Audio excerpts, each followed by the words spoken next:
This is not our court, it's another jurisdiction, but clearly it has massive impacts on people's thinking around the world. It's a very important decision. I've got to tell you, I think it's a big step backwards. I've always believed in a woman's right to choose, and I stick to that view, and that's why the UK has the laws that it does. And actually, if you look, we recently took steps to make sure that those laws were enforced throughout the whole of the UK. Now, let's go through what he said and respond to it individually. This is not our court; it's another jurisdiction, but clearly it has massive impact. Yeah, I wonder how many times when it not being another person's court or decision, people have commented. It seems to me, from my experience, that people would be more guarded about commenting on the laws of another country. I mean, do you comment on the slavery taking place in China, for example, with the Uyghur people or something like that? No, don't bring that up. But if you dare to stand in the way of a mother's right to kill her own baby, then, well, we're going to comment on it, aren't we? And it's amazing. This seems to be the big issue for the left. The ability to be able to kill your own baby. Is there any symbol of how wicked it is? Now, I'm not saying that the so-called right wing or, there's various movements which are classified as conservative and all this kind of stuff, and they might even be pro-life at places and all this kind of stuff. I'm not saying that means that they're great, but the direction of the modern left. It was years ago. Remember, safe, legal, and rare. If it is not a big deal or whatever,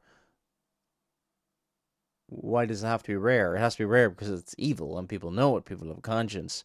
And safe, well, it's not exactly safe for the baby who dies in the process at the hands of an abortionist.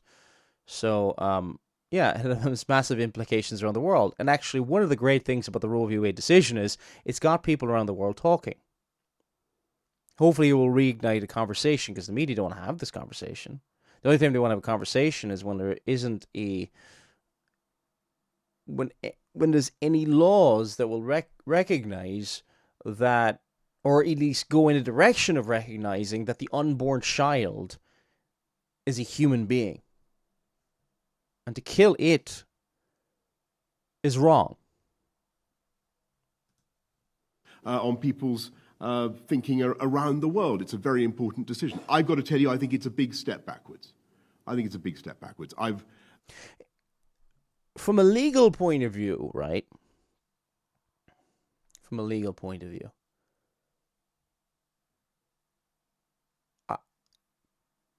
Just from the point of view of the point of view he holds and things like that, it's very unwise for him to be commenting. What I mean by that is this.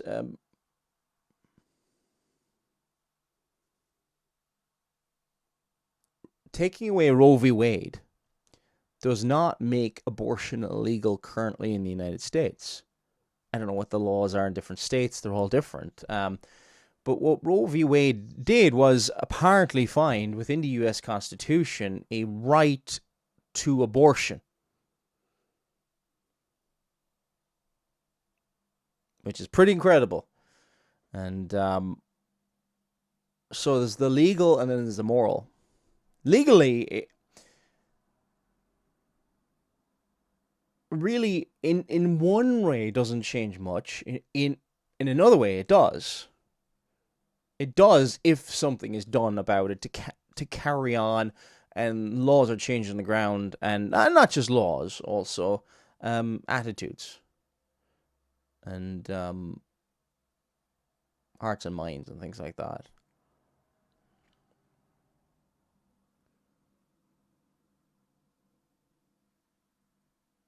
So, from a legal point of view, it's very, very unwise him commenting on it in the first place, especially considering it being a legal decision, all that. Morally and ethically, how is it a big step backwards? A big step backwards when there isn't seen as a right to kill a baby.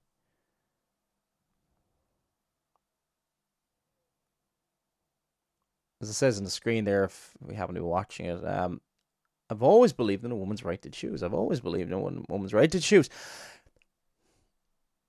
This is where the modern Conservative Party is now, isn't it? This is the decline of the UK, symbolised in this man. He didn't mind locking up most of the country for, in 2020 with his immoral lockdown laws. And at the same time, breaking those same rules which he set.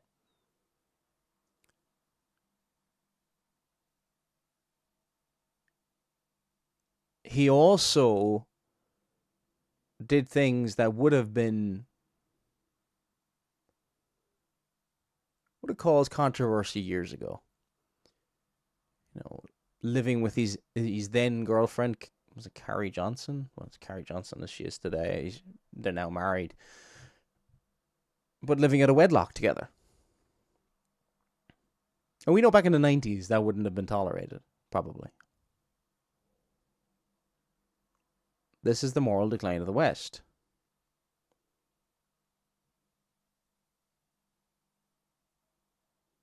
And people will say, well, I believe in a woman's right to choose. Do you believe in the baby's right to life? A baby. There's a baby there. This is not some appendix. It is not a digit on a finger or something like that. It's not part of her body.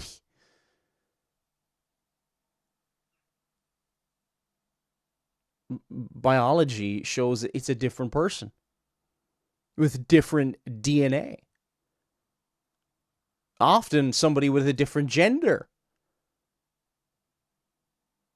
But this is the generation of the people who can't even define what a woman is.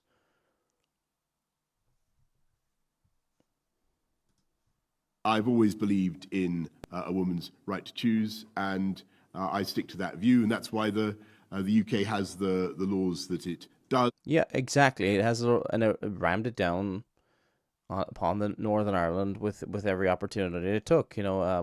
We have devolved government up here in Northern Ireland, and largely because Stormont, our government, wasn't meeting for a very, very long time. It was an opportunity there for people who believed in abortion and all this kind of stuff to force that law upon Northern Ireland.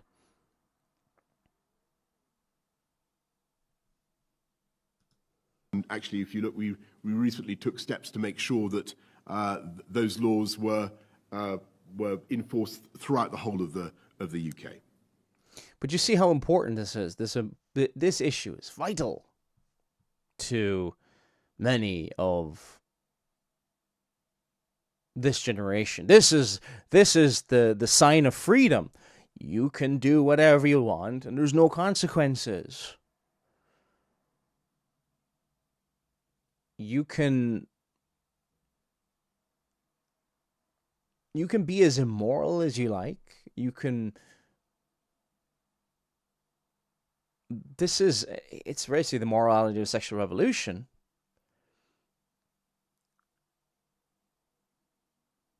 And there's no consequences. The consequence is the baby that has to die because of lust. But I think it's important to respond to him as he is now, a leader, the leader of the United States. And according to Romans 13, he's a minister of God. He's a very wicked man. A very wicked man, a very incompetent man. But at the same time, he still holds that office, and we will respond to what he says here to the Roe v. Wade decision. Today is it's not hyperbole to suggest a very solemn moment. Today, the Supreme Court of the United States expressly took away a constitutional right from the American people that it had already recognized. Life, liberty, and the pursuit of happiness. Life, liberty, and the pursuit of happiness. Now, I'm not American. I'm married to an American, but I'm not American myself. So I'm not somebody who's just kind of coming here to... The highest law for a Christian is the law of God. But the American Constitution does promise life. If there's any right that is to be found, if it's like, can you go through the U.S. Constitution and find the right to kill your own child? No. Can you find the right to life within the U.S. Constitution? I would say yes. So therefore, the case is Roe v. Wade is not like the, I don't know how many amendments there are to the Constitution, or 16, 17, I don't know. But it's not the 20th Amendment, I'm just making up a number off the top of my head, to the Constitution, right? This is a ruling, Roe v. Wade is a ruling which made a faulty interpretation of the Constitution. That has been done away as a precedent. It was a bad ruling. Nothing has been altered really in the Constitution. Nothing's been altered in the Constitution, U.S. Constitution. Limited, they simply took it away. That's never been done to a right so important to so many Americans. But they did it. It's a sad day for the court and for the country. 50 years ago, Roe v. Wade was decided and has been the law of the land since then. This landmark case protected women's right to choose, her right to make intensely personal decisions with her doctor, free from the interference of politics. It reaffirmed basic principles of equality. Free from the Hippocratic Oath. The doctor is swearing to do no harm, right? To any of that doctor's patients, right? Well, one of those patients, when a pregnant woman comes into a doctor's office, there are really two patients coming in there. The mother and the baby. Both of them. The doctor has sworn an oath not to do harm to either of them. So at the very least, if they are an abortionist or whatever, they're violating the Hippocratic Oath. If the Hippocratic Oath means anything anymore. Women have the power to control their own destiny. And it reinforced a fundamental right of privacy, a right of each of us to choose how to live our lives. Yeah, but that right to privacy ends as soon as there's a crime being committed and it's a conspiracy. By the way, any of the things he's bringing up, and even just what I just mentioned, isn't what is overturned. Roe v. Wade has been overturned, but you know, it's now really up to the states and how that's going to go forward.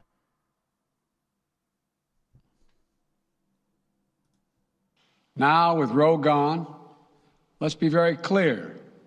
The health and life of women in this nation are now at risk. As chairman and ranking member of the Senate Judiciary... What about the little girls who were in the womb?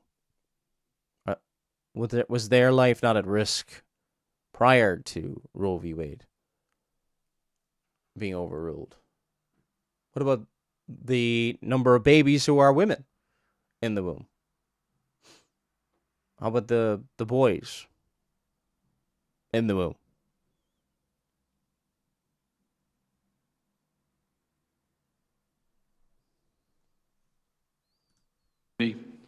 As Vice President and now as President of the United States, I've studied this case carefully.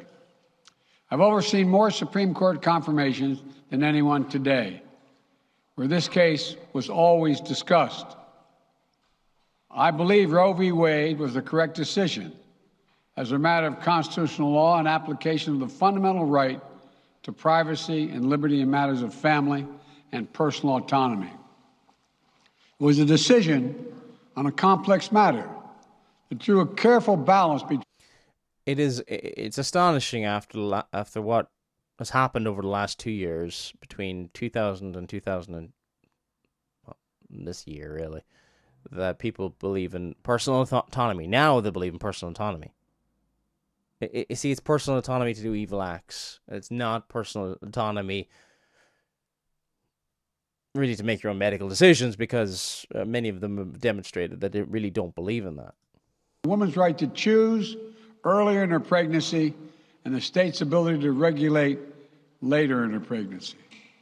A decision with broad national consensus that most Americans of faith and backgrounds found acceptable, that have been the law of the land. No faith. What's that going to do anything? I mean, and anyway, if a person says that they believe the Bible and has no problem with the killing of a baby, you'd have to have a big question mark over their profession of faith. And say the same thing even with Jews or even Muslims. I mean, the Jewish faith is apostate and everything else like that, but whichever form of it is, there's a couple of different varieties, and also the two major Muslim factions, the Shia and the Sunni. They very much would be or should be against the killing of a human life in the womb, I would imagine.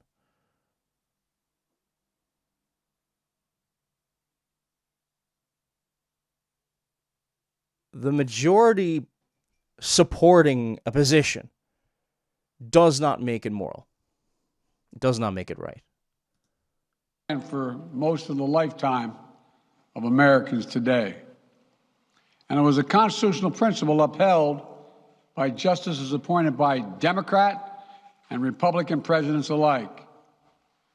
Roe v. Wade was a 7-2 decision, written by a justice appointed by a Republican president, Richard Nixon. Doesn't make it any better. There's evil been done by both sides. And anyway, what are supposed to be done is, in these situations, that a justice is supposed to be appointed who will uphold the Constitution. It's not supposed to be, hey, here's a Republican justice and here's a Democrat. They're supposed to be people who will apply the Constitution to the letter of the law. Okay, is that done in practice? No, not really. I suppose there's always biases and stuff like that, and there's various justices that have been very, very political and very, very leaning to one side or the other. But that's really what's supposed to happen. The issue of Roe v. Wade is it's immoral legally, and it's also immoral against God's law. The man has been created in the image of God, including unborn children.